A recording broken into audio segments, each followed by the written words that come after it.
ये देखिए, कांग्रेस पार्टी के पास कहने के लिए और कुछ है नहीं। कांग्रेस पार्टी है नहीं। कांग्रेस तो अलग अलग गुट है, पार्टी नहीं है। कोई हुड्डा गुट है, कोई शैलजा गुट है, कोई सुरजेवाला का गुट है।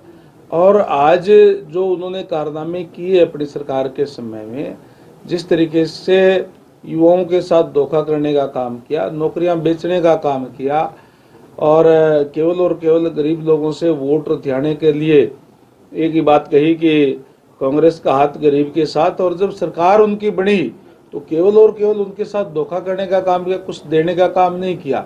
आज इसीलिए हर वर्ग के लोग कांग्रेस से जो है दूर होते जा रहे हैं। किस तरीके से किसानों को मुआवजे के नाम पे 1-1.5 रुपए का चेक दे करके और वो उनके साथ बदा मजाक करने का काम करते थे, लोगों को याद है वो सारी बातें। इसीलिए आज कांग्रेस पार्टी नीचे जा रही है और आप देखेंगे आने वाले समय के अंदर और ये जो है बिखर के जो है रह जाएगी कांग्रेस पार्टी। ईवीएम पे शैलजा जी कह रही हैं, तो शैलजा जी फिर सिरसा से जीती कैसे? जब शैलजा जी जीतती थी सिरसा से तब ईवीएम ठीक थी, अब खराब हो गई। जब कांग्रेस पार्टी की 5 सीटें प्रदेश के अंदर आई लोकसभा की, उस टाइम ईवीएम ठीक थी। उस टाइम तो कह रहे थे कि हमने जो है बहुत अच्छा प्रदर्शन किया है, हम सरकार बनाएंगे। लेकिन उस टाइम केवल और केवल उन्होंने एक जो भ्रमजाल फैलाने का काम किया था कि भारतीय जनता पार्टी आएगी तो आरक्षण को समाप्त कर देगी, आरक्षण को खत्म कर देगी, संविधान को खत्म कर देगी। ये हमारे यहाँ कहते हैं कि काठ की हांडी एक बार तो चढ़ जाती है, बार बार नहीं चढ़ती। इसलिए उनके भ्रम में कहीं न कहीं लोग आ गए थे, इसलिए भी उनकी 5 सीटें आ गई थी। आज हमारे कार्यकर्ता ने, हमारी पार्टी के नेताओं ने वार्ड स्तर तक जाकर के और लोगों को बताने का काम किया है कि कांग्रेस पार्टी तो वो पार्टी है जिन्होंने अपने समय में संविधान की धज्जियां उड़ाने का काम किया। 1975 में देखा किस तरीके से इमरजेंसी लगा करके जो जुल्म और ज्यादतियां अंग्रेजों ने नहीं की थी वो उन्होंने यहाँ करने का काम किया। तो लोगों को वो बात समझ में आ गई। एक बार बहकाया जा सकता है, बार बार बहकाया नहीं जा सकता। सेंटर में आपकी तीसरी बार रिपीट हुई सरकार, हरियाणा में तीसरी बार रिपीट हुई, अब महाराष्ट्र में तीसरी बार रिपीट हुई है। क्या आपको लगता नहीं कि ईवीएम का मुद्दा वहां भी उठने वाला है महाराष्ट्र में?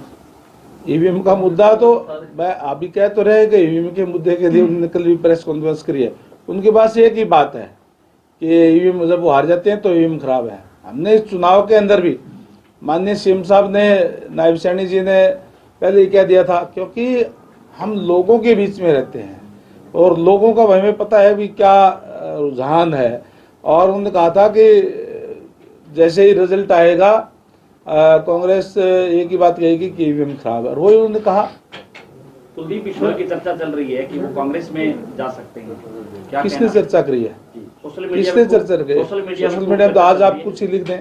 कांग्रेस पार्टी से तो आए ही हैं, कांग्रेस से परेशान होकर के। कुलदीप बिश्नोई जी हमारे सीनियर नेता हैं और पार्टी के अंदर है।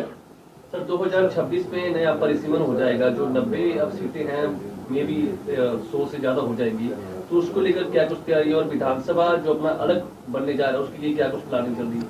अभी सेंट्रल गवर्नमेंट से जो होम मिनिस्ट्री है उससे परमिशन आ गई है और जल्दी ही हरियाणा विधानसभा का नया भवन बनेगा। क्योंकि अभी जो भवन है, अभी जो सीटें हैं वो केवल और केवल 90 ही उसके अंदर बैठ सकते हैं। एक भी सीट हमारे पास फालतू नहीं है, पूरी की पूरी जगह है।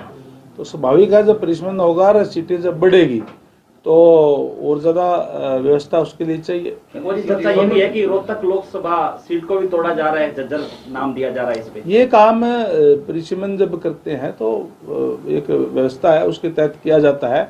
किसी की कहने से करने से ये तोड़फोड़ नहीं होती, एक सिस्टम है सारा का सारा। अब तो वही बात है कि चुनाव आ जाए तो ईवीएम खराब है, कहीं कोई ये एक पैरामीटर बनाए हुए हैं, उसी के तहत सारी चीजें होगी।